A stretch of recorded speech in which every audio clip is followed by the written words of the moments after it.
हम्म, hello दोस्तों, कैसे हो मेरे भाई? सब दोस्त बढ़िया हैं। उम्मीद तो यही है कि सब दोस्त बढ़िया होंगे, अच्छे से होंगे।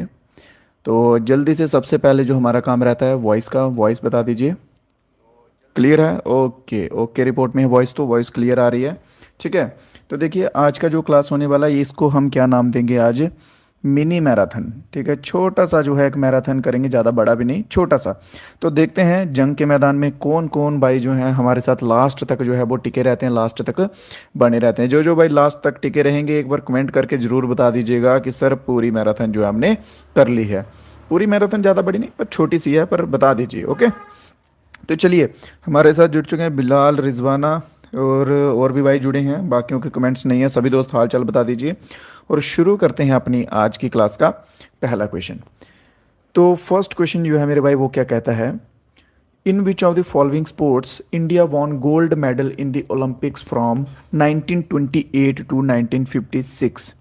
स्टार्टिंग में इंट्रो हम ज़्यादा नहीं रखेंगे, बाकी बीच बीच में थोड़ी बहुत ही बातें जो रहेंगी वो हम करते रहेंगे। ठीक है। तो साथ साथ में सभी दोस्त जो हैं वो ट्राई कीजिएगा, आंसर देते जाइए। कोई डाउट हो, कोई क्वेरी हो, कुछ भी, डिस्क्रिप्शन में लिंक दिया रहेगा व्हाट्सएप चैनल ग्रुप का, वहाँ ज्वाइन कर लीजिएगा या फिर मेरे को मैसेज कर देगा, बता देंगे। ठीक है। तो उन्होंने बोला है कि भाई 1928 से लेके 1956 तक कौन सी स्पोर्ट है जिसमें इंडिया ने कौन से खेल में गोल्ड मेडल जीता है? क्यों? क्योंकि भाई एक ही आया है, वो भी बड़ी मुश्किल से, तो इसलिए ये मेंशन किया है। अभी तो गोल्ड जो है वो लगातार दड़ दड़ा आ रहे हैं। ठीक है। तो बात करते हैं इसमें मेंस हॉकी फील्ड। ठीक है। तो ऑप्शन नंबर डी यहाँ पे बिल्कुल सही रहेगा, जिसमें ये तो बहुत ही गेम थी ग्रुप वाली। इसके सिवा एक और क्वेश्चन बनेगा कि सिंगल सिंगल टाइटल। ठीक है। मतलब वन बाई वन होता ना, जैसे एथलीट्स में होता है एक बंदा दौड़ता है। ठीक है, या बैडमिंटन टेनिस वैसे। ठीक है। तो सिंगल वाला जो है, अगर सिंगल की बात कर ली जाए तो वो हमने फर्स्ट गोल्ड जीता था 2008 में। और किसने जिताया था मेरे भाइयों? जे जिताया था अभिनव वावे ने। बहुत बार आपने क्वेश्चन सुना होगा, ये अभिनव, सॉरी वावे नहीं, अभिनव बिंद्रा ने। ठीक है। और किस स्पोर्ट? राइफल शूटिंग में। ठीक है। 10 मीटर राइफल में जो है इनके द्वारा ये जिताया गया था। ठीक है। पॉइस बॉय गुड इवनिंग मेरे भाई, गुड इवनिंग सभी दोस्तों को। चलिए बढ़ते हैं नेक्स्ट क्वेश्चन पे। उम्मीद कर रहा हूँ सब दोस्त नोट्स जो हैं वो मोस्ट इंपॉर्टेंटली सब दोस्त बना रहे होंगे और बनाइएगा। ठीक है।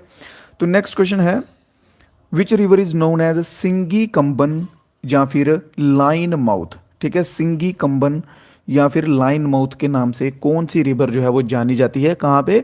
तिब्बत में। कहाँ पे जानी जाती है? तिब्बत में। तो आप, अगर आपने थोड़ा बहुत रिवर्स के बारे में पता है ना, तो नॉर्मल सी बात है, आप आइडिया भी लगा लोगे कि तिब्बत में कौन सी रिवर्स जो है वो बहती है। ऑप्शन डी लिख लीजिए, इंडस। ठीक है। तो जल्दी से बताते जाइए साथ साथ में, जमुना, ब्रह्मपुत्र, गंगा या फिर इंडस, कौन सा जो है आंसर हमारा बिल्कुल सही रहेगा? तो option number D. Option number D मेरे भाई बिल्कुल सही आंसर रहेगा। ठीक है। तो ऑप्शन नंबर डी जो है, तिब्बत से जो निकलती है वो कौन सी है? इंडस रिवर है। ठीक है। सोर्स की बात कर ली जाए तो सोर्स है इसका, सोर्स क्या है? Tibetan plateau. तिब्बतन प्लेट्यू जो है, प्लेट्यू क्या होते हैं? पठार। ठीक है। पठार को बोलते हैं प्लेट्यू। अगर आप ऐसे प्रोनाउंस करके बताएं कि होती क्या चीज़ है एक्चुअल में प्लेट्यू, तो एक जगह मान लीजिए ये सारी लैंड है, इसमें से ये एक लैंड है जो उठी हुई है। ठीक है। इसका अल्टीट्यूड जो है वो इस लैंड से, इस सारी से ऊंचा है, और ऊपर से जो है वो प्लेन है। ठीक है। ऊपर से प्लेन है, हाई एंड प्लेन लैंड जो होती है उसे बोलते हैं हम पठार। क्लियर? तो ऑप्शन नंबर डी इंडस जो है, सॉरी इंडस बिल्कुल सही आंसर हो जाएगा।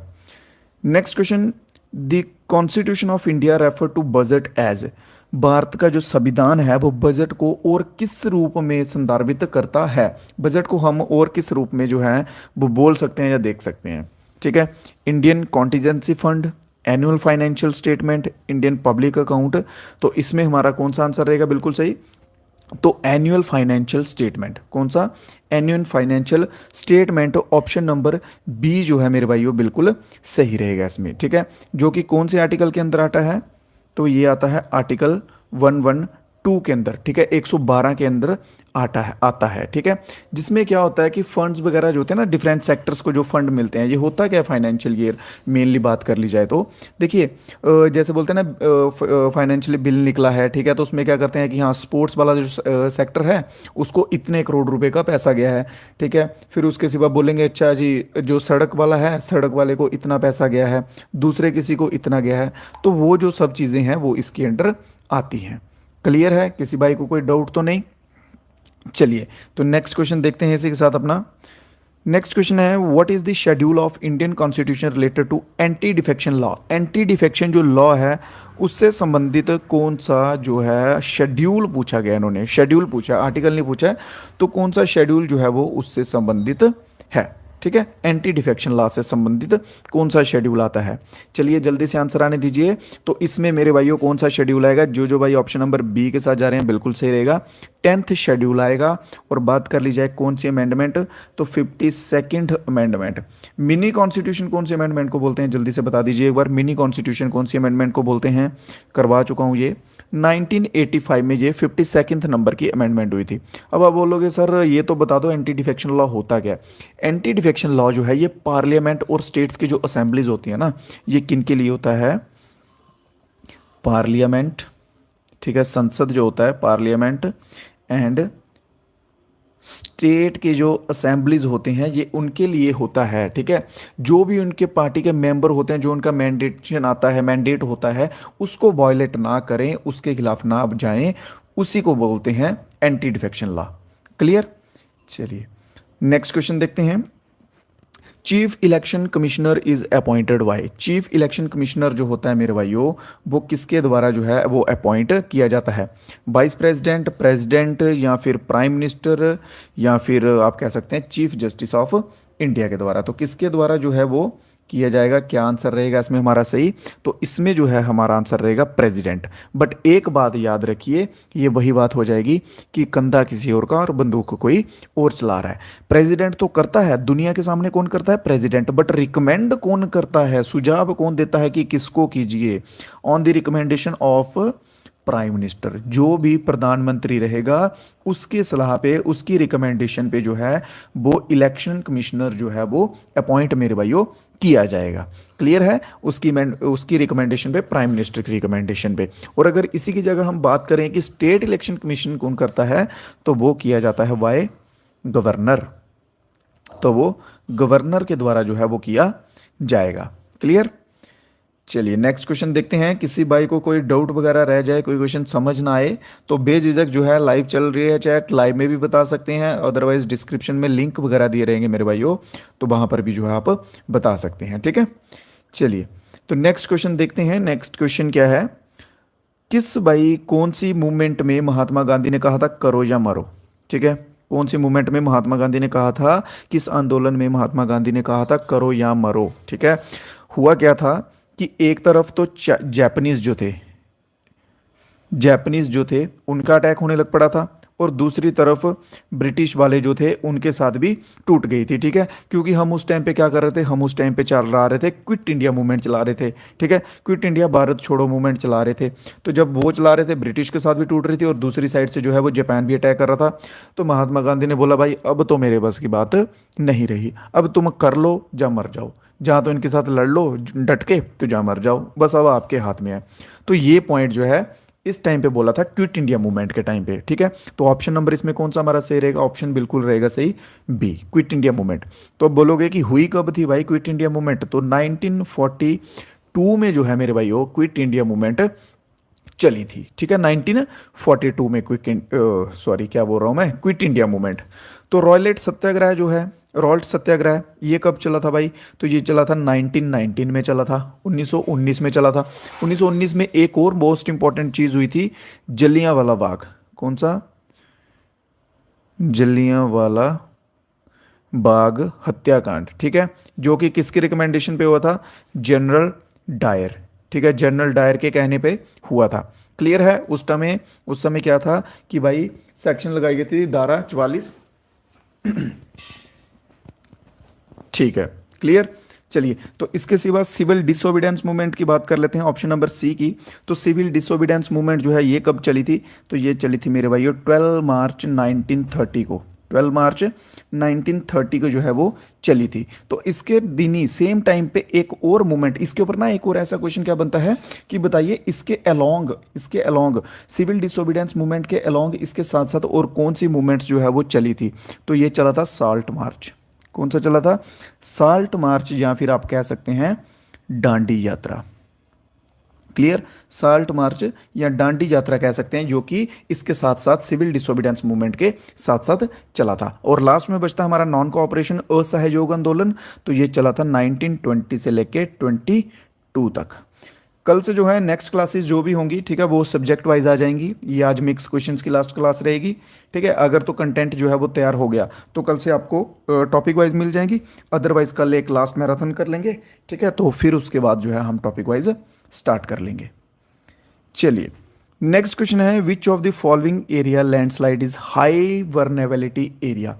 कौन से क्षेत्र हैं जहां पे लैंडस्लाइड जो है वो ज़्यादा होती है? कौन से क्षेत्र हैं जहां पे लैंडस्लाइड ज़्यादा होती है? जल्दी से, कौन से क्षेत्र हैं जहां पे लैंडस्लाइड ज़्यादा होती है? लिख लीजिए, लिख लीजिए, इसमें इतना नहीं दिया है तो लिख लीजिए, लिखते जाइए।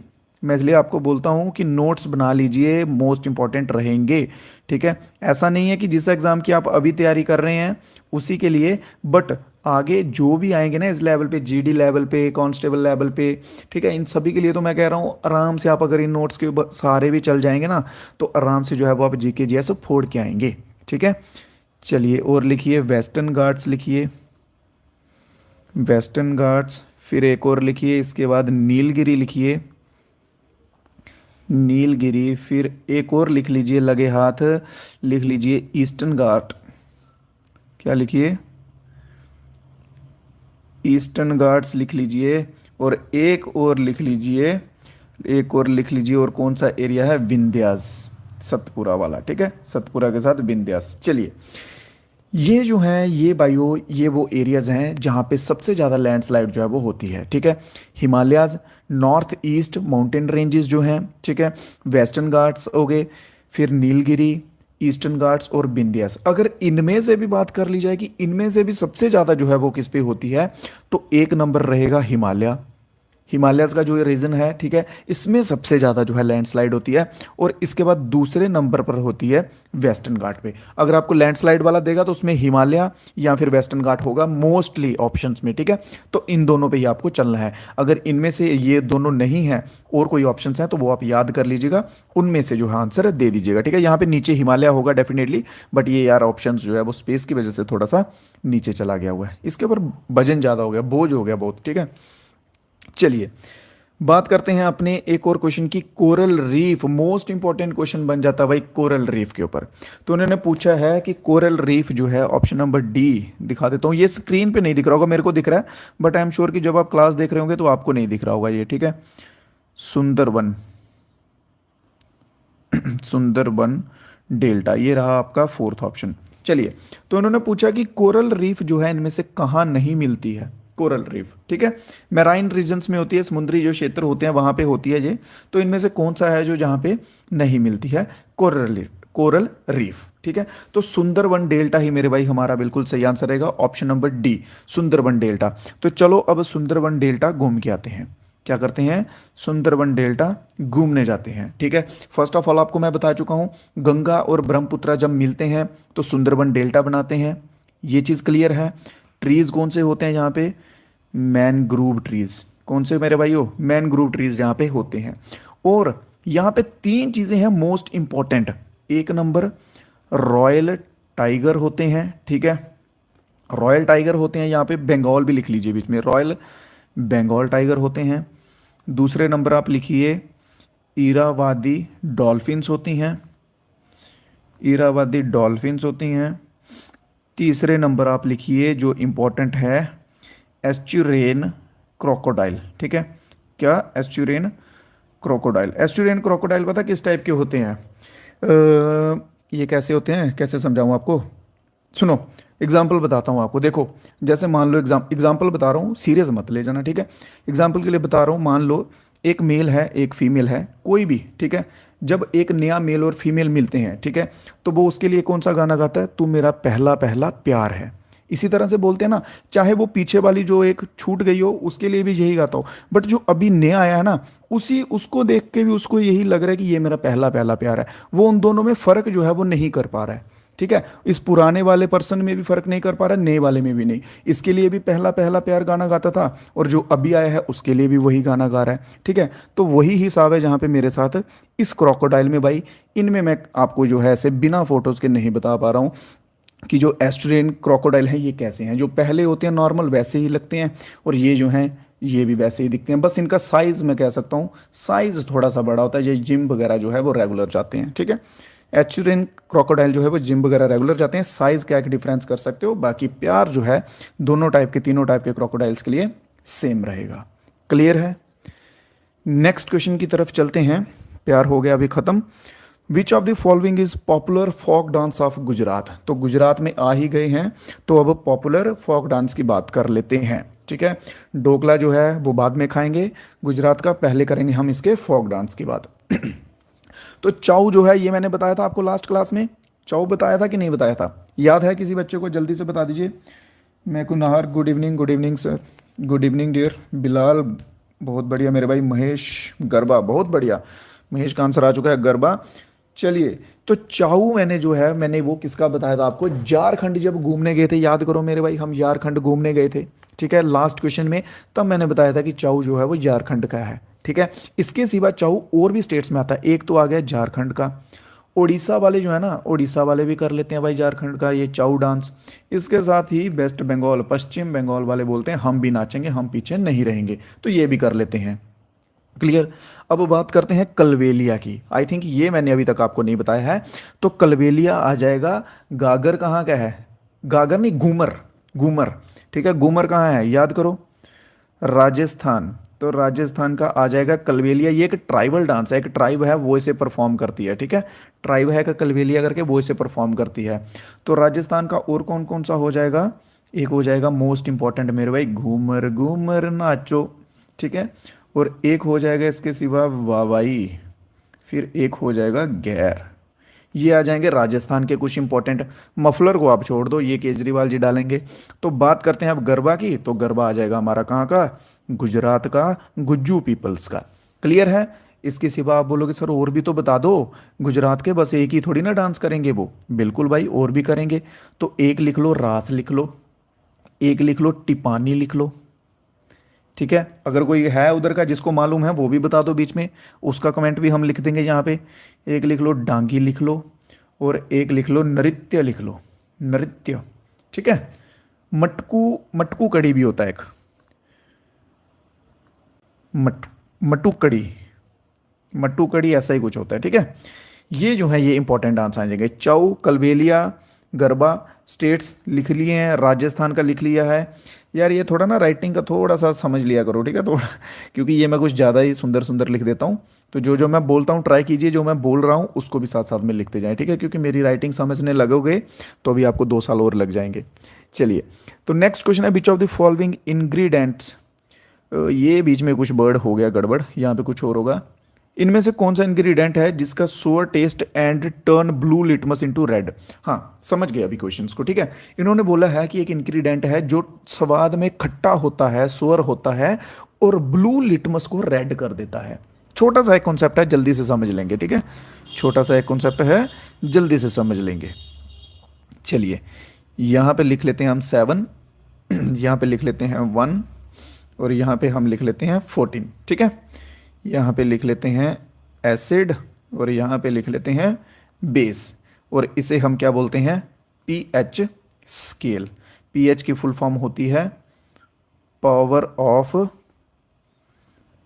Hydrogen, power of hydrogen. एक बात मेरी याद रखो, मैं जो आपको लिखवा रहा हूँ ना, जो आपकी स्क्रीन पे लिखा जा रहा है उतना उतना कर लो, उसको छोड़ो मत, ठीक है। आपको डेफिनेटली कह रहा हूँ क्वेश्चंस एग्जाम में देखने को मिल जाएंगे, डेफिनेटली, ठीक है, इतना ध्यान रखो।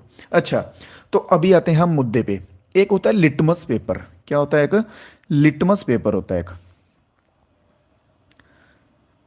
लिटमस पेपर होता है। लिटमस पेपर का पता क्या होता है? अगर हम लिटमस पेपर को कोई एसिडिक चीज लगाएंगे, कोई उसके ऊपर एसिडिक चीज लगाएंगे, तो वो क्या हो जाएगा? वो रेड हो जाएगा। अगर उसको हम बेस लगाएंगे तो वो ब्लू हो जाएगा। ठीक है, ये आएगा यहाँ पे ब्लू, बेस वाला ब्लू होता है और एसिड वाला रेड होता है। मान लो अगर हमने उसको नॉर्मल लगाया, डब साबुन होता है ना, डब साबुन न्यूट्रल होता है, अगर उसको डब साबुन के ऊपर रगड़ा तो वो जो है घिसेगा ना, तो वो उसका आ जाएगा 7 पे आ जाएगा वो स्केल उसका। ठीक है, तो वो ऐसा रहेगा। अगर उसको कोई और साबुन पे लगाया, साबुन जो है वो क्षार होता है, बेस होता है, तो वो ब्लू कलर में हो जाएगा। अब मान लो कि जो लिटमस पेपर, जैसे इन्होंने बोला कि ब्लू लिटमस पेपर रेड में कन्वर्ट हो जाता है, तो वो क्या हो जाएगा? एसिडिक हो जाएगा। ठीक है, जैसे ही हमने ब्लू लिटमस पेपर के ऊपर नींबू के 2 रस के 2 बूंदे टपकाई, तो वो जो है उसका कलर धीरे धीरे रेड होने लगेगा, तो वो एसिडिक हो जाएगा। ठीक है, ये पता कौन सी क्लास का क्वेश्चन है? 9th क्लास का क्वेश्चन है, केमिस्ट्री का। याद करो, आपको होमवर्क में शायद दिया होगा, प्रोजेक्ट वगैरह में दिया होगा कि जाओ भाई लिटमस पेपर लेके आओ और फिर ट्राई करो घर में। ठीक है, तो ये चीज़ है, क्लियर है। एक पीएच स्केल होता है जिसे पावर ऑफ हाइड्रोजन स्केल कहते हैं। अगर 1 से 7 के बीच में काउंटिंग आए, ऐसा क्वेश्चन भी बनता है कि 1 के 7 के बीच में जो आएगा वो क्या बनेगा? तो वो एसिड बनेगा। अगर 7 से 14, 7 to 14 के बीच में आएगा, तो वो क्या मेरे भाई बनेगा? वो बनेगा ब्लू, या फिर आप कह सकते हैं बेस बनेगा। क्लियर। और पेपर कौन सा यूज होता है इसके लिए? तो लिटमस पेपर जो है वो यूज होता है। चलिए नेक्स्ट क्वेश्चन की तरफ बढ़ते हैं अपने। तो नेक्स्ट क्वेश्चन है, कौन सा खेल जो है वो प्राचीन समय से जापानीज एट जू जू टू सू। ठीक है, नाम बहुत सुंदर है इसका। निम्नलिखित में से किस खेल की उत्पत्ति प्राचीन जापानी कला जूजुत्सु से हुई है? कौन सा खेल है भाई? जापानी बता दीजिए जल्दी से। क्रिकेट जो है ये तो इंग्लैंड वालों ने शुरू किया था, पोलो का पता नहीं, यूडो जहाँ यहाँ पे सुमो होता तो फिर बात बन सकती थी, बट नहीं। ये पता किसका है? सैम्बो पता किसका है? ये पुतिन का है। पुतिन पता है? Vladimir Putin. ठीक है, तो ये तो उसका आ जाएगा भाई, पुतिन का। ठीक है, तो यहाँ पे आ जाएगा रशिया, लिख लो एक बड़ा बड़ा, इसको सबसे पहले लिखो, नहीं तो ये दाग देगा मिसाइल। अब बात करते हैं यूडो की, तो जूडो बिल्कुल सही आंसर रहेगा, जापान। ठीक है, ये वहां का खेल है मेरे भाइयों, जूडो। क्लियर, तो ऑप्शन नंबर सी जो है यहाँ पे बिल्कुल सही रहेगा। मेरा प्रोजेक्ट था और मेरा फेवरेट, हाँ इसलिए बोल रहा हूँ। देखो मेरे को पता है टीचरों का ये देते हैं ऐसा प्रोजेक्ट, बोलेंगे जाओ केमिस्ट की दुकान पे लेके आओ लिटमस पेपर, फिर उसको साबुन के साथ रगड़ना, फिर उसको नींबू के रस के साथ रगड़ना, ऐसा करना, पैसे खर्च करवाएंगे बेफालतू के। चलो नेक्स्ट क्वेश्चन देखते हैं। Which governor general prepared the principal of lapsed in British India? ये आंसर तो आपको देना है। ठीक है, आपको आना भी चाहिए ये। यहाँ पे पूछा है लैपसेड। लैपसेड पता क्या है? ये doctrine of lapse. Doctrine of lapse पढ़ाया हुआ है कि नहीं पढ़ाया? बोलो, कोई ऐसा मत बोलना कि सर नहीं पढ़ाया हुआ, क्योंकि पढ़ा चुका हूँ, नहीं तो आपके ऊपर भी लिटमस पेपर लगा दूंगा अभी। ठीक है, तो डॉक्ट्रिन ऑफ लेप्स पढ़ा चुका हूँ। तो अब ये बताइए कि ये किसके द्वारा जो है ये नीति लाई गई थी? तो डलहौजी जो है मेरे भाई बिल्कुल सही आंसर रहेगा। डलहौजी के द्वारा जो है ये नीति लाई गई थी, डॉक्ट्रिन ऑफ लेप्स। क्या टाइम पीरियड था? 1848 से लेके 56 तक। क्या टाइम पीरियड था? 1848 से लेके 56 तक का टाइम पीरियड था, जिसमें डॉक्ट्रिन ऑफ लेप्स लाया गया था। और इसमें आपको बता चुका हूं कि जो अगर असली बच्चा होगा, रियल सन होगा, वही गद्दी पे बैठेगा। जो अगर अडॉप्ट किया होगा उसको गद्दी पे ये नहीं बैठने देंगे। ठीक है, फिर एक कर्जन जो है यार, इस पे एक तो इस पे आता है मेरे को, ये कर्जन जो है इसका टाइम पीरियड लिखिए 1899 से लेके 1905 तक का इसका टाइम पीरियड था। और ये जाते जाते जो है वो बवाल कर गया था। जाते जाते क्या बवाल कर गया था? 1905 में क्या हुआ था भाई? जल्दी से बता दो। 1905 में जो है वो क्या हुआ था? पार्टीशन हुआ था। कहाँ का? जल्दी से बताओ आंसर कमेंट में कि कहाँ का पार्टीशन जो है, विभाजन जो है वो कहाँ हुआ था 1905 में? जल्दी से, है किसी को याद कि नहीं? Partition of Bengal. बंगाल को जो है वो 2 भागों में डिवाइड कर गया था जाते जाते। कौन? कर्जन। क्लियर है। चलिए नेक्स्ट क्वेश्चन आ गया हमारा। The right to form cooperative societies, a fundamental right has been provided in. Cooperative societies सुन के आपको देख के यहाँ पे कुछ याद आ रहा है कि हमने कोऑपरेटिव सोसाइटी पढ़ी थी? कौन से पार्ट में पढ़ा था भाई? बताओ जरा। अगर मेरी बात सुनो, एक सीधी सीधी भाई, चाहे आपको गुस्सा लगे, अगर आपने ये बता दिया मेरे को कि कोऑपरेटिव सोसाइटीज़ जो है वो कौन से पार्ट में आती हैं, तो मान लो आप यहाँ तो रिवीजन कर रहे हो या फिर आपकी मेमोरी अच्छी है, आपको चीज़ें याद हैं या याद कर रहे हो। अगर आप ये चीज़ नहीं बता पाए तो मेरे भाइयों एक सच एक्सेप्ट करो कि आप रिवीजन नहीं कर रहे हो, और जो कि बहुत गलत बात है। ठीक है, रिवीजन करो, जहाँ तो दिमाग ऐसा रखो स्वामी विवेकानंद जी के जैसा कि एक बार जो देख ली वो भूलो ना। अगर वैसा दिमाग नहीं है तो इनको रिवाइज करो। ठीक है, इनको रिवाइज करो, ये बात ध्यान रख लो। अगर पेपर निकालने हैं तो ऐसे क्लासेस करनी है ना, जितनी मर्जी पढ़ते जाओ, जितना मर्जी जीके करो, दुनिया भर का जीके कर लो, नहीं होगा कुछ भी जब तक रिवीजन नहीं करोगे। क्लियर है? तो ये जल्दी से बता दो कि कोऑपरेटिव सोसाइटीज जो हमने पढ़ा था एक क्लास में पहले, वो कौन से पार्ट में आती हैं। तो अभी हम चलते हैं क्वेश्चन की तरफ। तो right to form cooperative societies बनाने का जो राइट है, ये हमें कौन से अमेंडमेंट में मिला था? ठीक है, फंडामेंटल राइट में आया था। तो ये हमारा आया था 97th अमेंडमेंट, जो कि 2011 में हुआ था। कौन सा? 97th अमेंडमेंट 2011 में हुआ था। तो यहाँ पे इन्होंने फंडामेंटल राइट की बात भी की है, तो आर्टिकल कौन सा आएगा मेरे भाइयों? तो फंडामेंटल राइट्स के अंदर कहाँ तक आर्टिकल आते हैं, याद है कि नहीं है? जब भूल गए हो तो आर्टिकल नंबर 19 जो है यहाँ पे बिल्कुल सही आंसर रहेगा इसका। ठीक है, तो ऑप्शन नंबर सी यहाँ बिल्कुल सही आंसर रहेगा। मैं देख पा रहा हूँ किसी बच्चे का जो है वो आंसर नहीं आया है। चलिए मैं बता देता हूँ, पार्ट 9 बी के अंदर आता है कोऑपरेटिव सोसाइटीज। पार्ट 9 के अंदर क्या आता है? पंचायत आता है। क्या आता है? पंचायत। 9 बी के अंदर आता है कोऑपरेटिव सोसाइटीज। ठीक है, नहीं 9th बी नहीं, 9, हाँ बी के अंदर ही आता है। ठीक है, तो 9A के अंदर आता है म्युनिसिपैलिटीज, दी म्युनिसिपैलिटीज।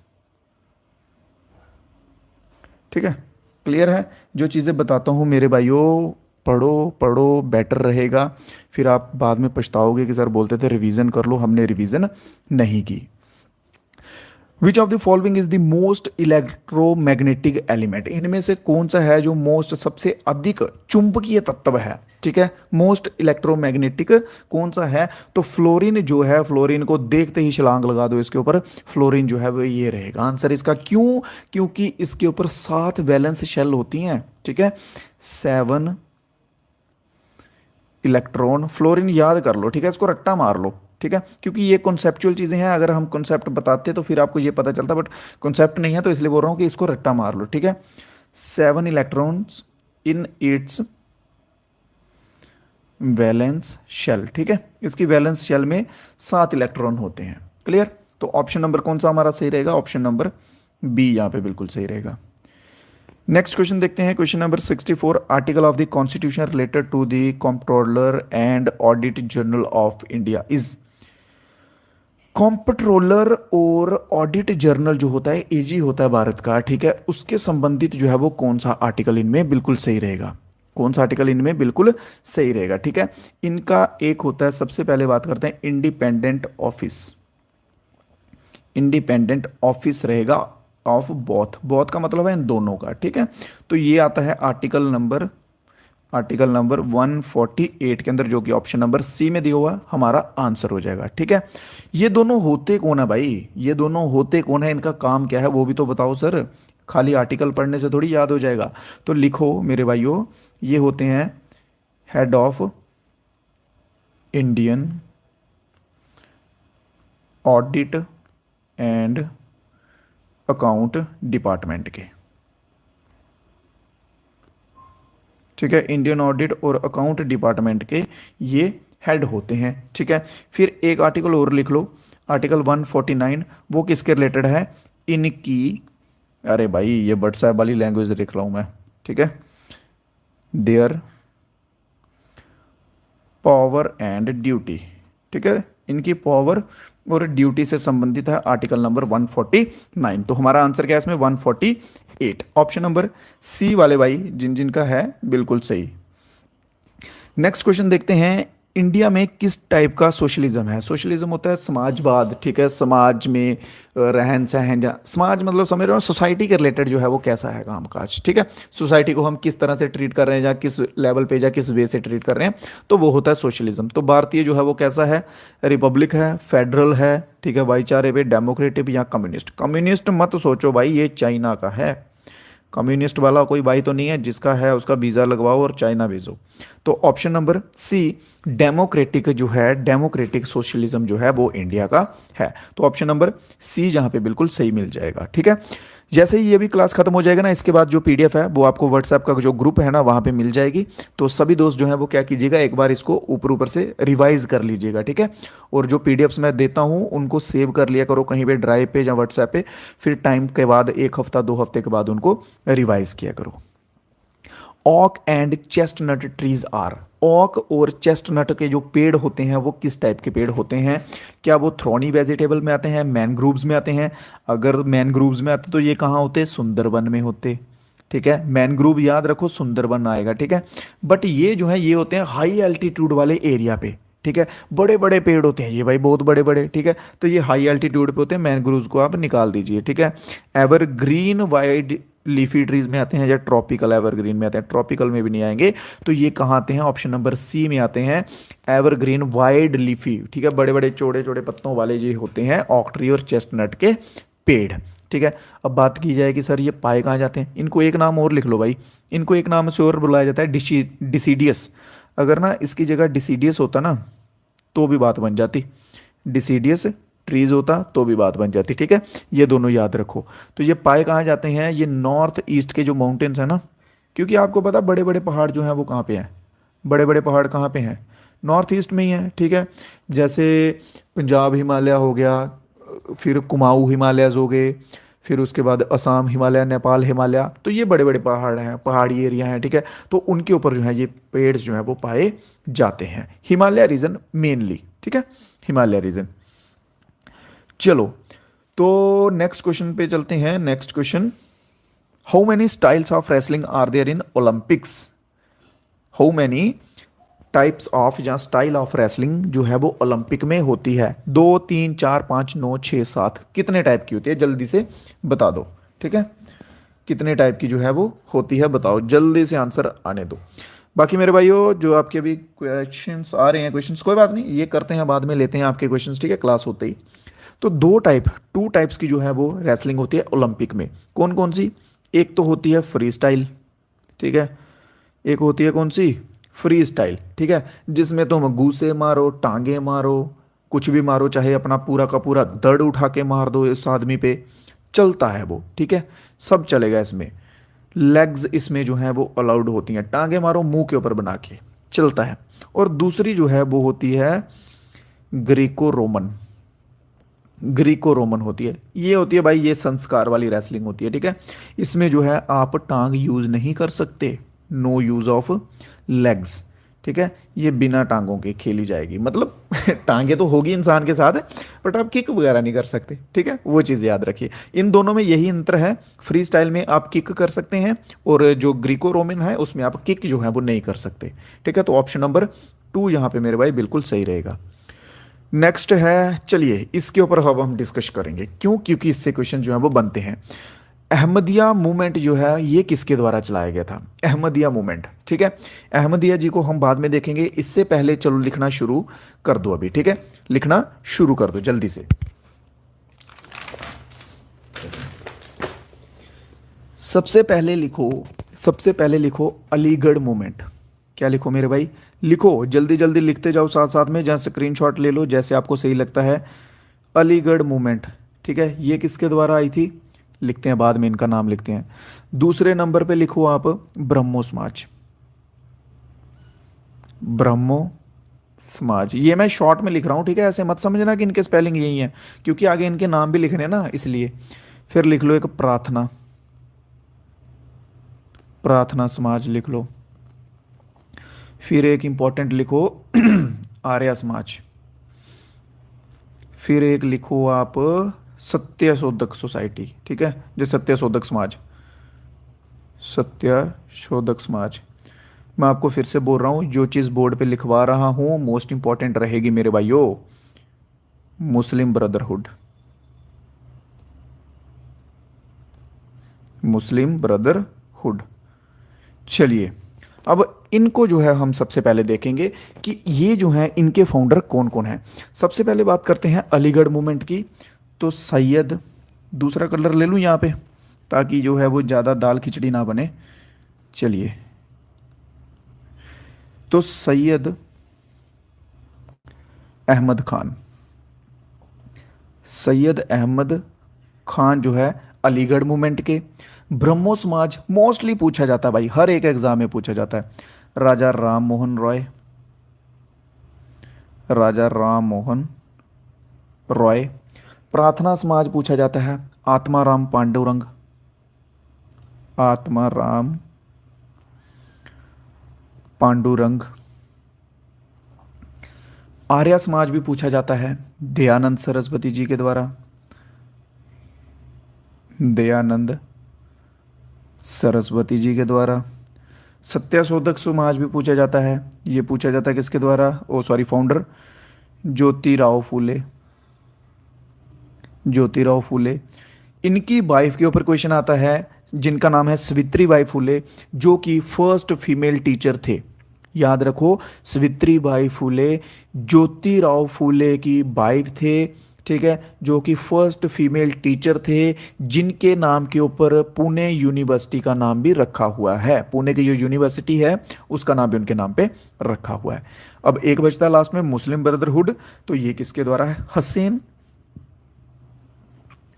हसन अल बाना, ठीक है, हसन अल बाना, इनके द्वारा जो है मुस्लिम ब्रदरहुड ये समाज जो है या मूवमेंट जो है ये चलाई गई थी। ठीक है, अब हम बात करते हैं अहमदिया मूवमेंट की, जो हमारा क्वेश्चन पूछा गया है। तो अहमदिया मूवमेंट जो है मेरे भाइयों, इसका आंसर हमारा सही क्या रहेगा, मिर्जा कहाँ है, Mirza, Mirza option number C में, मिर्जा गुलाम अहमद, मिर्जा गुलाम अहमद के द्वारा अहमदिया मूवमेंट चलाई गई थी। आपको एक चीज़ बताऊं, देखो अगर ना मान लो आपको कोई क्वेश्चन जो है वो नहीं आता, आपको तुक्का लगाना पड़ रहा है वहाँ पे, तो पता किस तरह से लगाया करो। अब देखो, अब यहाँ पे अहमदिया है, अहमदिया, आप अहमद अहमदिया से रिलेट कर पा रहे हैं, तो यहाँ पे देखो अगर अहमद एक तो यहाँ दिया हुआ है, एक यहाँ दिया हुआ है। अब मान लो कि अगर आपको तुक्का लगाना तो इन दोनों में से लगाओ। सैयद अहमद खान जो है ये तो बहुत फेमस है क्योंकि अलीगढ़ मूवमेंट पे बहुत क्वेश्चन आते हैं, तो अगर आपने इसको कर लिया, काट लिया, तो फिर डेफिनेटली आपका तुक्का सही हो जाएगा, नहीं तो इस दोनों में 50-50 हो जाएगा। चलो जल्दी से स्क्रीनशॉट लो, नेक्स्ट क्वेश्चन की ओर चलते हैं। ठीक है, चलो नेक्स्ट क्वेश्चन की ओर चलते हैं। तुक्का भी लगाना होता है ना तो सोच समझ के, बोलते हैं ना नकल के लिए भी अकल चाहिए, बस वैसे ही थोड़ी सी अकल घुमाओ फिर नकल करो। ठीक है, तो नेक्स्ट क्वेश्चन है 69, where did the Portuguese first arrive in India. चलो ये क्वेश्चन भी जो है करवाया हुआ है। ठीक है, पुर्तगीज आपको बताया था भाई कि सबसे पहले, अच्छा चलो हिंट दे देता हूं, आंसर साफ दो, हिंट देता हूं कि वो सबसे पहले समुद्री रास्तों के द्वारा भारत में पहुंचा था। सन भी लिख देता हूं 1498। ठीक है, 1498 में पहुंचा था, समुद्री रास्तों से पहुंचा था, सबसे पहला यात्री था वो पुर्तगीज। ठीक है, ठीक है, क्लियर है इतना। चलो जगह भी बता देता हूं, कैलीकट में आया था। ठीक है, कोस्ट ऑफ मालाबार से आया था, कोस्ट ऑफ मालाबार में आया था। ठीक है, कैलीकट में जो है। चलो अब तो आंसर आने दो, 1498 तो मैंने आपको याद भी करवाया था यार, अब तो आंसर आने दो, वो कौन व्यक्ति था। ठीक है, आंसर दिया करो यार, फिर ही मजा आता है क्लास करवाने का। आप अगर सिर्फ सुनते रहोगे, सिर्फ सुनते रहोगे तो वो फिर इंटरेस्ट नहीं बन पाता, मजा नहीं आता फिर पढ़ाने का। ट्राई किया करो, थोड़े थोड़े आंसर दिया करो, क्योंकि यार पढ़ाता हूँ आपको इतने अच्छे से, तो याद तो करो, रिवीजन तो करो। ठीक है, एक बच्चा दे रहा है, महकू नहर दे रही है और बिलाल दे रहा है। ग्रुप मेरे भाई, ग्रुप जो मेन है रोहित क्लासेस करके, वहां पे मिलेगा। ठीक है, तो ऑप्शन इसमें आंसर जो है, आंसर तो रहेगा ऑप्शन नंबर ए कैलीकट। और वो व्यक्ति कौन था, Vasco da Gama, Vasco da Gama. आपको मैंने इतना हिंट दे दिया कि समुद्री रास्ते से आया था। आपको पता है सी रूट्स जो है वो किसने फाइंड किए हैं मेरे भाई, वो सबसे पहले भी बोल दिया कि सबसे पहले आया था। तो सबसे पहले समुद्री रास्ते जो किसने खोजे हैं, वो पुर्तगीज था, वास्को ड गामा था जिसने सबसे पहले रास्ते खोजे थे। ठीक है, याद रखो चीज़ों को, रिवाइज करो, रिवाइज करो, बार बार बोल रहा हूँ। चलो नेक्स्ट क्वेश्चन है, which instrument convert the alternate current into direct current. इसके ऊपर दो क्वेश्चन बनते हैं। ठीक है, एक तो अल्टरनेट करंट से डायरेक्ट कन्वर्ट करंट में कन्वर्ट करते हैं, और दूसरा डायरेक्ट करंट से अल्टरनेट जो करंट है उसमें कन्वर्ट करने को क्या क्या कहते हैं। ठीक है, सबसे हम पहले बात करते हैं जो कि क्वेश्चन में पूछा हुआ है, अल्टरनेट करंट को डायरेक्ट करंट में कन्वर्ट करने के लिए किस चीज़ का इस्तेमाल करते हैं, तो रेक्टिफायर का, रेक्टिफायर। जो कि ऑप्शन नंबर बी रहेगा हमारा बिल्कुल सही आंसर। ठीक है, ये तो हो गया अल्टरनेट से डायरेक्ट। अब आप बोलोगे सर डायरेक्ट से अल्टरनेट के लिए कौन सा जो है वो हम यूज़ करेंगे, तो डायरेक्ट से अल्टरनेट करने के लिए तो इन्वर्टर, इन्वर्टर होते हैं ना सभी के घरों में ऑलमोस्ट। ठीक है, तो इन्वर्टर जो है वो हम यूज़ करेंगे डायरेक्ट से अल्टरनेट करने के लिए। क्लियर, ऑप्शन नंबर बी इसमें सही आंसर रहेगा। और इसमें ना देखो जो रेक्टिफायर है ना, रेक्टिफायर में एक पीएन जंक्शन होता है। क्या होता है, पीएन जंक्शन होता है, जिसकी वजह से जो है करंट जो है, current flow in one direction, जिसकी वजह से करंट जो है वो एक दिशा में चलता है, बहता है, और वो डायरेक्ट करंट में कन्वर्ट हो जाता है। चलिए जी नेक्स्ट क्वेश्चन हाजिर कीजिए। वर्ड फ्रेटर्निटी, फ्रेटर्निटी का मतलब जो है वो क्या है, वर्ड फ्रेटर्निटी का मतलब जो है वो क्या है, फ्रेटर्निटी का मतलब है spirit of brotherhood and sisterhood, sisterhood among the people of land, among the people of land. ठीक है, इसका मीनिंग ये है, ये हमारे कॉन्स्टिट्यूशन में जो आप कह सकते हैं उसमें प्रियम्बल में जोड़ा गया था ये वर्ड फ्रेटर्निटी, कि स्पिरिट वो भावना हो हमारे अंदर भाईचारे की, बहनचारे की। ठीक है, सभी को, हम जो भी हमारी लैंड पे लोग रह रहे हैं इस धरती पे, उन सभी के प्रति वैसी भावना रखें हम, भाईचारा बहनचारा। ठीक है, मतलब सभी आपस में एक रहे। बट ये वर्ड जो है अभी करंटली जो अभी वर्ड चल रहा है, वर्ल्ड संसार जो जिस तरह का है, ये सिर्फ एक शब्द शब्द ही रह चुका है। ठीक है, आजकल अगर किसी के सामने रियलिटी है, एक्सीडेंट हो जाए ना, कोई अगर तड़प रहा है, मान लो उसके अंदर अभी जान है, तड़प रहा है, लोग उसको हेल्प करने की जगह उसको उठा के एम्बुलेंस में डाल के जा, मतलब किसी टाइप से हॉस्पिटल पहुंचाने की जगह फर्स्ट प्रेफरेंस पता क्या देंगे, फ़ोन निकालो, वीडियो बनाओ। ये होती है आजकल की फर्स्ट प्रेफरेंस। ठीक है, तो ये फ्रेटर्निटी जो है ये आजकल एक वर्ड ही रह गया हुआ है। नेक्स्ट क्वेश्चन पे चलते हैं, question number 72। In which year did the voice Roy Curzon announce the partition of India. ये तो आंसर आ जाएगा कि नहीं आ जाएगा, क्योंकि ये भी पीछे ही बताया मैंने डलहौजी के साथ कि कर्जन जो है वो जाते जाते बंगाल का पार्टीशन कर गया था, आग लगा गया था जाते जाते। और गया कब था, 1899 से, 1899 से क्या टाइम पीरियड था उसका, 1905। ठीक है, 1905 में गया था, तो 1905 में जो है बंगाल का विभाजन भी करके गया था साथ में जाते जाते। ठीक है, नेक्स्ट क्वेश्चन है, which of the following comets come to earth once every 76 year. कौन सा जो कॉमेट है, कौन सा एक धूमकेतु तारा है जो हर 76 वर्षों के बाद धरती पे आता है या दिखता है। ठीक है, तो कौन सा रहेगा, हेलीकोमेट रहेगा, हेलीकॉमेट रहेगा। जल्दी से आंसर, ऑप्शन नंबर कौन सा, बिल्कुल बिल्कुल, तो ऑप्शन नंबर ए, हेलीकॉमेट जो है वो हर 76 सालों के बाद जो है वो पृथ्वी पर आता है। क्लियर। नेक्स्ट क्वेश्चन है, national sample survey office is an office under. जो भी आपके मेरे भाई क्वेश्चंस रहेंगे वो हम करते हैं डिस्कस जल्दी ही। ठीक है, national sample survey office is an office under, national sample survey office जो है वो कौन सी मिनिस्ट्री के अंडर आता है, सिंपल सा। ठीक है, तो ministry of statics and programme implementation के अंडर जो है ये आता है। नेक्स्ट क्वेश्चन है, बहुत ही मज़ेदार क्वेश्चन है। चलिए, जहाँ पे हम अभी क्या करेंगे, झीलों में तैरेंगे।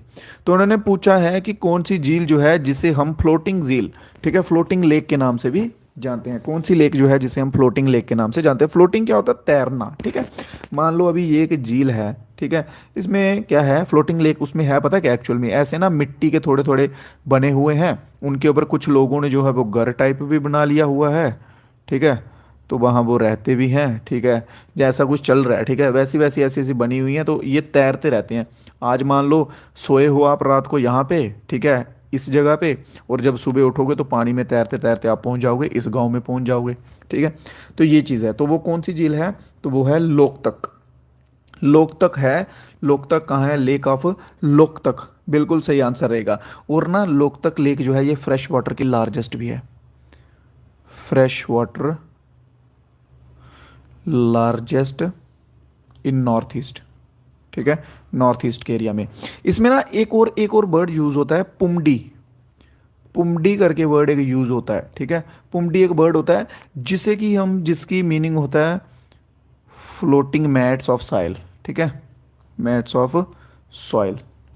इसका मीनिंग ये होता है। पुमडी का मीनिंग होता है कि सॉयल के मैट्स या परतें आप कह सकते हो मिट्टी की जो पानी में तैर रही होती हैं। क्लियर। नेक्स्ट क्वेश्चन की तरफ चलें। सर एग्ज़ाम कब तक होगा? देखो एग्ज़ाम को अगर 3-4 महीने आपको अगर मिल जाते हैं ना तो बहुत बढ़िया अच्छी बात है, क्योंकि प्रेपरेशन हो जाएगी अच्छी। सेंट्रल लेवल के एग्ज़ाम है मेरे भाइयों, इतना याद रखो कि 1 महीना पढ़ने से या 20 दिन क्लासेस करने से नहीं होंगे, 2-3-4 महीने चाहिए ही चाहिए। तो आप, मैं कहता हूँ कि जितना लेट हो जाए उतना अच्छा, ठीक है। उससे क्या होगा कि आप उस लेवल तक पहुँच जाएंगे, उस मतलब उस प्रेपरेशन उस लेवल की कर पाएंगे कि अपना नंबर जो है आप ला सकें। नेक्स्ट क्वेश्चन है, the mysterious Bermuda triangle is located in beach ocean. Bermuda triangle के बारे में किस किसने सुना है? मूवीज तो देखी होंगी यार, मूवीज तो सब देखते हैं ऑलमोस्ट। तो बरमूडा ट्राइंगल पता है क्या? ये एक ऐसा ट्राइंगल है भाई, खा जाता है सब कुछ, ठीक है। अगर कोई जहाज चला जाए वहाँ पे मछलियाँ पकड़ने, उसको खा जाएगा ये, ठीक है। अगर कोई एयरक्राफ्ट चला जाए ये उसको खा जाएगा। अब पता नहीं खाता है कि नहीं खाता, बट मान्यता है भाई, मानते हैं लोग, इसलिए इसको मिस्टीरियस कहते हैं। मिस्टीरियस होता है रहस्यमय। जैसे मैं, एक और क्वेश्चन बनता है कि मिस्टीरियस जो है वो कॉन्टिनेंट कौन सा है? तो अफ्रीका को जो है मिस्टीरियस कॉन्टिनेंट कहते हैं, ठीक है, अफ्रीका को। तो वैसे ही मिस्टीरियस है, इसका पूछा गया कौन से में है, तो ये आ जाएगा मेरे भाइयों तो नॉर्थ अटलांटिक। कौन से में? नॉर्थ अटलांटिक, ऑप्शन बी बिल्कुल सही रहेगा, ठीक है। इसे एक और नाम से जाना जाता है, known as devil triangle, known as devil triangle, ठीक है। इसे डेविल ट्राइंगल के तौर पे भी जाना जाता है, ठीक है। नेटवर्क प्रॉब्लम आ रहा है क्या अभी? ठीक है कि नहीं? चलो ठीक है, तो इसे डेविल के नाम से भी जाना जाता है। यहाँ पे एक और है ऑप्शन में, पैसिफिक ओशन। पैसिफिक सबसे लार्जेस्ट है। आपको ना एक ट्रिक बताता हूँ, आपको एक ट्रिक बताता हूँ ये याद करने के, ठीक है। PAISA, पैसा याद रखो। क्या याद रखो? पैसा याद रखो, ठीक है। इससे जो है वो आप याद कर पाएंगे। सबसे पहले नंबर पे पैसिफिक, ठीक है। दूसरे नंबर पे अटलांटिक, आई से इंडियन ओशन, एस से सदर्न ओशन, ए से आर्कटिक ओशन। ये जो है ये सीक्वेंस वाइज हैं, ठीक है, सीक्वेंस वाइज हैं। सबसे बड़ा सबसे ऊपर, फिर उससे छोटा, फिर उससे छोटा, फिर उससे छोटा, फिर लास्ट में सबसे छोटा। पैसा याद रखो ओशियंस को याद करने के लिए। क्लियर। तो इसमें ऑप्शन, हमारा ऑप्शन नंबर बी जो है आंसर बिल्कुल सही रहेगा। नेक्स्ट क्वेश्चन देखते हैं। क्वेश्चंस अभी थोड़े से ही बचे हैं, लास्ट क्लास में हम पहुंच रहे हैं लास्ट के क्वेश्चंस की तरफ। New public distribution system was started in which year? New public distribution system जो है वो 1992 में जो है वो स्टार्ट किया गया था। कब स्टार्ट किया गया था मेरे भाइयों? 1992 में स्टार्ट किया गया था। कई बार पता क्या होता है इस पे, वो पूछते हैं फुल फॉर्म पूछते हैं, RPDS पूछते हैं, ठीक है। न्यू पब्लिक पे रिवैम्प्ड पब्लिक डिस्ट्रीब्यूशन सिस्टम, इसकी फुल फॉर्म है। याद रखो RPDS करके पूछते हैं, ठीक है। बहुत बार कैसे पूछते हैं? RPDS करके पूछते हैं। बहुत बढ़िया, बहुत बढ़िया। बहुत सारे बच्चे जो है वो आंसर दे भी रहे हैं रेगुलर, बहुत बढ़िया। Is the full form of extension of ICC? ICC की फुल फॉर्म बताइए मेरे भाई, ICC की फुल फॉर्म बताइए जल्दी से, ठीक है। तो ICC की फुल फॉर्म क्या रहेगी? इंटरनेशनल क्रिकेट काउंसिल जो है वो ICC की फुल फॉर्म रहेगी। तो एक क्वेश्चन आपके लिए होमवर्क में दे रहा हूं, BCCI का जो है सेक्रेटरी कौन है भाई? सेक्रेटरी कौन है BCCI का? आपको बता दो, वो प्लेयर नहीं है, वो बंदा प्लेयर नहीं है, बस वो बना हुआ है सेक्रेटरी। पता नहीं कैसे बना हुआ है, जल्दी से गूगल पे सर्च करके जा, अपनी नॉलेज से जो है जल्दी बता दीजिए। जो बच्चे क्रिकेट वाले हैं ना, ठीक है, वो बता दीजिए। बहुत से बच्चे हैं क्रिकेट में, वो उनको मैं देखता हूँ, उनके स्टेटस जो है ना व्हाट्सएप पे, वो क्रिकेट के ही लगे होते हैं। IPL अभी चल रहे हैं, उनके स्टेटस चलते हैं उनके। तो जल्दी से बता दो उसका BCCI का सेक्रेटरी जो है वो कौन है। नेक्स्ट क्वेश्चन पे चलते हैं। The per capita income of the nation mean? Per capita income, राष्ट्र की प्रति व्यक्ति आय का अर्थ क्या है? सिंपल देखो, पर कैपिटा इनकम हिंदी में पढ़ लोगे तो आपको दिख जाएगा, ठीक है, कि पर पर्सन जो इनकम होती है एनुअली, उसे बोलते हैं हम पर कैपिटा इनकम। एक व्यक्ति है, ठीक है, उसकी जो है वो सालाना इनकम, एक साल में वो कमा रहा है 50 रुपये, ठीक है। तो वो 50 रुपये जो है उसकी पर कैपिटा इनकम में आ जाएगा। क्लियर है? पर कैपिटा इनकम ऑफ नेशनल। तो देख लो जल्दी से, option number D, income of the family with 4 person, बिल्कुल नहीं, एक पर्सन की है। पर का मतलब है सिंगल, ठीक है। रिवेन्यू पर हाउस होल्ड नहीं, पर पर्सन, ठीक है, गलत हो गया। Income of rich family, no matter rich और poor, single person. Revenue per person per year, बिल्कुल सही, एकदम सटीक जवाब। ठीक है, एक व्यक्ति का एक साल में जो इनकम आ रही है उसे हम कहेंगे पर capita income of the nation. तो ऑप्शन नंबर ए जो है मेरे भाई बिल्कुल सही हो जाएगा। नेक्स्ट क्वेश्चन है हाँ, in the revolt of 1859 in which farmers of Bengal refuse to produce indigo. Indigo क्या होता है मेरे भाई? इंडिगो होता है नील। इंडिगो क्या होता है? नील। अभी तो चलो मैं कह सकता हूँ कि मे बी अभी नील जो है वो कम होता होगा यूज़। उजाला करके आपने ब्रांड सुना होगा सभी ने, उजाला वाला का नील होता है, जो वाइट यूनिफॉर्म डालते थे ना बच्चे, तो वो यूज़ करते थे उसको थोड़ा सा लाइटिश ब्लू कलर करने के लिए नील। तो ये उसी की बात हो रही है। ठीक है, तो इंडिगो जो रेवोल्यूशन हुआ था, ठीक है, जो दंगा हुआ था, रेवेलियन हुआ था, उसे किस नाम से जानते हैं? सिंपल सा देखो, यहाँ पे नील रेविलियन दिया हुआ है। क्या दिया हुआ है? नील रेविलियन दिया हुआ है। ठीक है, बिल्कुल सही। बीसीसीआई जय शाह, बिल्कुल सही, बिल्कुल सही आंसर है। जय शाह बिल्कुल सही है। ठीक है, तो नील रेविलियन ऑप्शन नंबर ए जो है हमारा बिल्कुल सही आंसर हो जाएगा। चलिए नेक्स्ट क्वेश्चन देखते हैं। नेक्स्ट क्वेश्चन, हाँ, नेक्स्ट क्वेश्चन है what are the undesirable plant growing in the field. Undesirable, जो हम नहीं चाहते वो पौधे जो खेत में उग जाते हैं, उन्हें हम क्या कहते हैं? ठीक है, एग्जाम्पल देता हूं आपको यहाँ पे एक मस्त सी। मान लो आप 10th क्लास के स्टूडेंट हो, सभी 10th क्लास के आप स्टूडेंट हो। 10 बॉयज हैं, 10 लड़के हैं। ठीक है, ये 10 के 10 जो लड़के हैं ना, इन सभी की आपस में यूनिटी है बहुत अच्छी। ठीक है, अगर इनमें से एक कोई शैतानी कर देता है तो वो दूसरा जाके टीचर को नहीं बताता। ठीक है, अगर टीचर पूछेगा तो इनमें से कोई नहीं मानेगा, मुंह पे मुकर जाएंगे सीधे सीधे सामने खड़े होकर, नहीं जी हमने तो किया ही नहीं, हम तो एकदम शरीफ बच्चे, हम तो ऐसा करते ही नहीं। हुआ क्या, फिर एक न्यू एडमिशन आया। क्या हुआ? एक न्यू एडमिशन स्टूडेंट आया।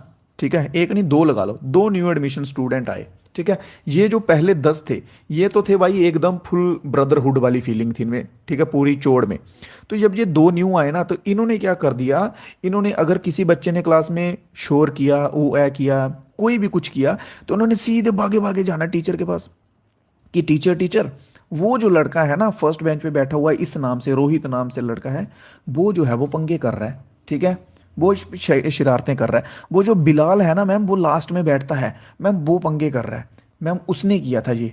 ठीक है, तो ऐसे जो है ये दोनों स्टूडेंट जो है वो शिकायतें लगाने लग पड़े। तो अब ये क्या हो गए, ये अनवांटेड हो गए ना, ये अनचाहे हो गए। ये सोचते थे यार अपन तो मस्त थे, अपना तो ठीक चल रहा था, पर ये दो बीच में नए आ गए, तो ये जो अनवांटेड हैं इनको हम क्या कहेंगे? वीड्स कहेंगे। क्या कहेंगे मेरे भाइयों? वीड्स कहेंगे, जो अनचाहे पौधे बीच में पनप गए हैं। क्लियर है? तो अनचाहे पौधों को हम क्या कहते हैं? बीट्स कहते हैं। नेक्स्ट क्वेश्चन देख लेते हैं। The famous dying princess is in which of the following cave. Dying princess painting जो है, ठीक है, एक पेंटिंग है डाइंग प्रिंसेस, वो इनमें से किस केव में है? जल्दी से। तो अजंता जो है ऑप्शन नंबर सी मेरे भाइयों, अजंता जो है ऑप्शन नंबर सी मेरे भाइयों, बहुत बढ़िया, बिल्कुल सही आंसर रहेगा option number C, Ajanta caves, बिल्कुल सही। नेक्स्ट, हाँ, ये एक क्वेश्चन जो है वो लास्ट करते हैं। ठीक है, ये लास्ट क्वेश्चन करते हैं, इसके बाद जो अपनी क्लास जो है अभी खत्म करते हैं। ठीक है, बाकी ये छोड़ो दुनियादारी, ये दो दो तीन क्वेश्चन बचे हैं, ये आप कर लेना। ठीक है, ये एक लास्ट क्वेश्चन करते हैं। The characteristic of fundamental rights are taken from. Simple सा क्वेश्चन है कि फंडामेंटल, आप सभी को पता है ना हमारा कॉन्स्टिट्यूशन जो है, ठीक है, आप सभी को पता है हमारा जो कॉन्स्टिट्यूशन है मेरे भाई, वो सभी देशों से मिला के बना हुआ है। मान लो कि एक गांव जो है, एक देश है, उसमें कुछ अच्छा दिखा, हमने वो अडॉप्ट कर लिया, थोड़ा बहुत अमेंड करके, थोड़ा बहुत चेंज करके हमने उसको अडॉप्ट कर लिया। फिर दूसरे देश का कुछ दिखा, वो हमें थोड़ा लगा कि हाँ ये भी हो सकता है, वो भी अडॉप्ट कर लिया। इसलिए बहुत सारे देशों का मिक्सचर है। तो हम बात करते हैं सबसे पहले आयरलैंड से। ठीक है, जस्ट अ मिनट। सबसे पहले हम बात करते हैं आयरलैंड से। तो आयरलैंड से हमने मेरे भाई क्या लिया है? डीपीएसपी। डीपीएसपी लिए हैं। डीपीएसपी बता दो जरा कौन से पार्ट में आते हैं, है किसी को याद कि नहीं? डीपीएसपी बताओ जरा कौन से पार्ट में आते हैं। करवा चुका हूँ पार्ट्स में आपको, 15 तक पार्ट्स करवा चुका हूँ ना, तो जल्दी से बता दो। थर्ड में आते हैं, फोर्थ में आते हैं, फिफ्थ में आते हैं, कौन से में आते हैं? फंडामेंटल राइट्स के बाद आते हैं डीपीएसपी। ठीक है, तो डीपीएसपी लिए हैं हमने आयरलैंड से। फिर बात करते हैं ऑस्ट्रेलियन कॉन्स्टिट्यूशन की, कि ऑस्ट्रेलिया से जो है वो क्या लिया है? कॉन्करेंट लिस्ट ली हुई है। कॉन्करेंट लिस्ट ली हुई है। ठीक है, अब बता दो कॉन्करेंट लिस्ट में कितनी आइटम्स आती हैं? ये भी करवाया हुआ है, यार जब आप आंसर नहीं ना देते हो तो फिर ये गलत लगता है, ठीक है, क्योंकि सब करवाया हुआ है। कॉन्करेंट लिस्ट करवाई थी, यूनियन लिस्ट करवाई थी, स्टेट करवाई थी, ठीक है, इस पे आंसर दो।